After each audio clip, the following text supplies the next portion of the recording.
न हुआ बादल, सावन की घटा छाई कि तुम मेरी जिंदगी हो, कि तुम मेरी बंदगी। ये चांद सा रोशन चेहरा, जुल्फों का रंग सुनहरा, ये झील सी नीली आंखें कोई। मोहम्मद रफी ने अपनी विविध आयामी गायन क्षमता का मुजाहिरा अलग अलग अभिनेताओं के साथ अपनी आवाज का मिलान करके किया। क्या हुआ तेरा वादा, वो कसम। जिन फिल्मों में उनके गाए हुए गाने होते थे, उन फिल्मों के रिलीज होने से पहले ही ये पता चल जाता था कि कौन सा गाना किस अभिनेता पर फिल्माया गया है। कभी आसमां से जब जमीन पर देखता हो। मोहम्मद रफी की आवाज का बड़े पर्दे के जिन सितारों को सबसे अधिक लाभ मिला, उनमें से एक सितारा थे राजेंद्र कुमार। कौन है जो सपनों में आया, कौन है जो दिल। सच कहा जाए तो राजेंद्र कुमार को तो वास्तव में रफी साहब ने ही खड़ा किया था। पूछे जो कोई मुझसे बहार कैसी होती है ना। प्यार के लिए तरसते मेरे महबूब, तुझे मेरी मोहब्बत की कसम। मेरे महबूब तुझे मेरी मोहब्बत। और महबूब की स्तुति वाले ए हुस्न जरा जाग जैसे कालजयी गीतों के लिए राजेंद्र कुमार ने शेरवानी पहनकर पर्दे पर अपने होठ को हरकत दी और लोगों के दिलों पर छा गए। हुस्न जरा जाग तुझे इश्क जगा। जैसे ही ये गीत बजते हैं तो लगता है मानो कोई नवाब पूरी अदबो तहजीब के साथ गाता बड़ा चला आ रहा है। मेरे ख्वाब की ताबीर। 1950 के दशक से 1960 के दशक तक वह कामयाबी के ऐसे शिखर पर पहुंच गए थे कि वह निर्माता निर्देशक से अपनी इच्छा अनुसार अपनी मांगे मनवा लेते थे। मेरा प्रेम पत्र पढ़कर कि तुम नाराज ना हो। उन्होंने एक ऐसा उदाहरण फिल्म जगत में पेश किया जिसकी पहले किसी ने कल्पना भी नहीं की थी। जब वो फिल्म साइन करते थे तो उसमें एक शर्त ये भी होती थी कि रफी साहब ही उनके लिए गाने गाएंगे। यह बकायदा लिखित कॉन्ट्रैक्ट का हिस्सा हुआ करता था। रफी साहब भी जानते थे कि राजेंद्र कुमार स्क्रीन पर अपनी आवाज के लिए उन पर कितना भरोसा करते थे और इस भरोसे को भी ध्यान में रखते हुए वह उनके लिए बहुत प्रेम पूर्वक गाते थे।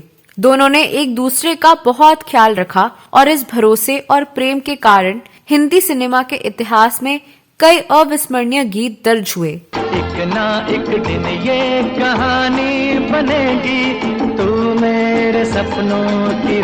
जब पर्दे पर जुबली कुमार हो तो पर्दे के पीछे मोहम्मद रफी की आवाज जरूरी होती थी। लेकिन जिस एक्टर को रफी साहब की आवाज पर इतना अधिक भरोसा था, उसी एक्टर के लिए रफी साहब ने एक दफा एक गाना गाने से इनकार कर दिया था। इसके कारण निर्माता, निर्देशक और संगीतकार काफी परेशान हो गए थे। कौन सा वह गाना है और रफी साहब ने क्यों उस गाने को गाने से मना किया, फिर वह गाना कैसे रिकॉर्ड किया गया, इस वीडियो में उस गाने के बनने के बारे में विस्तार से बताने जा रही हूँ, तो आप बने रहिए हमारे साथ।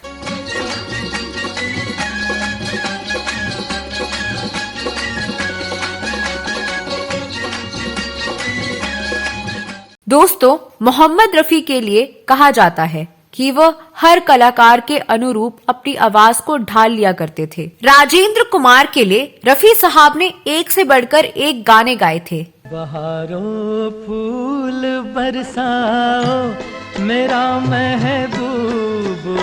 राजेंद्र कुमार की फिल्मों में ज्यादातर गीत रफी साहब के ही गाए हुए होते थे और राजेंद्र कुमार उन्हें स्क्रीन पर अपने होठों से गाते हुए दिखते थे और यह बिल्कुल झलक जाता था कि ऐसा करते हुए उन्हें कितना आनंद आ रहा है। कौन है जो सपनों में आया, कौन है जो दिल में समाया।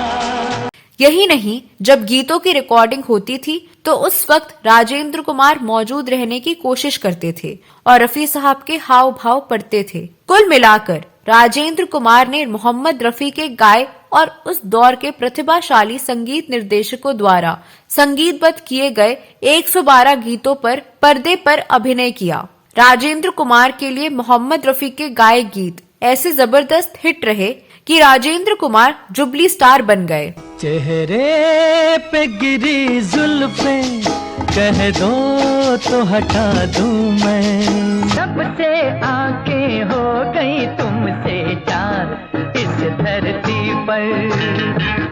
राजेंद्र कुमार के करीब 90% गाने रफी साहब की आवाज से ही सजे हैं, लेकिन एक दफा मोहम्मद रफी ने राजेंद्र कुमार के लिए गाना गाने के लिए मना कर दिया था।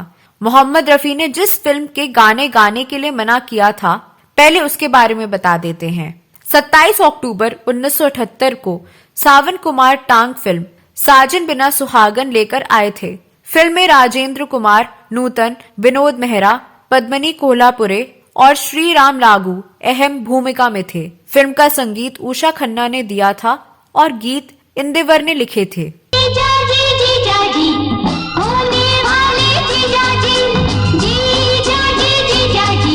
इस फिल्म के गीतों को मोहम्मद रफी, सुमन कल्याणपुर, अनुराधा पौडवाल, आशा भोसले, आरती मुखर्जी, चंद्रानी मुखर्जी और केजे येसुदास आदि ने आवाज दी। इस फिल्म में मोहम्मद रफी का गाया एक गीत है जो खूब लोकप्रिय हुआ।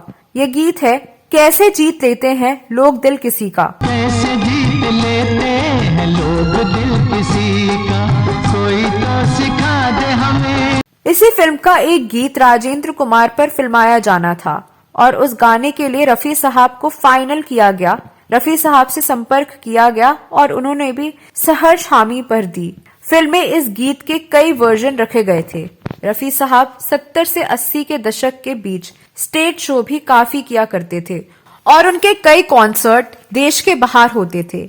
ऐसे ही एक कॉन्सर्ट के सिलसिले में रफी साहब बाहर थे। ऐसे में जब उन्हें लगा कि वे समय पर राजेंद्र कुमार के गाने की रिकॉर्डिंग के लिए नहीं पहुंच पाएंगे, तो उन्होंने उषा खन्ना से बात की। उन्होंने कहा कि वे रिकॉर्डिंग के लिए समय नहीं निकाल पा रहे हैं, ऐसे में आप केजे येसुदास से गाना गवा लीजिए। चूंकि रफी साहब ने येसुदास का नाम सजेस्ट किया था, इसलिए बिना किसी हिचक के येसुदास को राजेंद्र कुमार की आवाज बनाया गया। राजेंद्र कुमार को भी अपने दोस्त रफी साहब पर विश्वास था। जब येसुदास की आवाज में गाना सामने आया तो इसे बेहद पसंद किया गया। इस तरह से फिल्म संगीत की दुनिया में येसुदास के रूप में एक नए गायक का प्रवेश हुआ और जिसने अपनी आवाज के दम पर फिल्मी दुनिया में एक अलग पहचान बनाई। जिस गाने को रफी साहब ने गाने से मना किया और जिसे केजे येसुदास ने गाया, वह गाना है मधुबन खुशबू देता है, सागर सावन देता है। मधुबन खुशबू देता है, सागर सावन। फिल्म में इस गीत के 4 वर्जन हैं। 2 वर्जन को तो केजे येसुदास ने गाया है, जबकि एक वर्जन को खुद उषा खन्ना ने गाया है। एक वर्जन को केजे येसुदास ने अनुराधा पौडवाल के साथ गाया है। खुशबू देता है, सागर सावन। हालांकि इन गायक गायिकाओं ने इस गीत को बेहतरीन तरीके से गाया है, लेकिन रफी साहब की आवाज में इस गीत को सुनना एक अलग अनुभव होता। तो दोस्तों, आप इस गाने के बारे में क्या कहना चाहते हैं? आपको ये गीत कैसा लगता है? क्या आपको लगता है कि अगर इस गाने को रफी साहब गाते तो और अच्छा गाते? इस वीडियो में बस इतना ही। अगले वीडियो में मैं फिर फिल्मों और गीतों के बारे में कोई नई जानकारी लेकर हाजिर हो जाऊंगी। तब तक के लिए नमस्कार।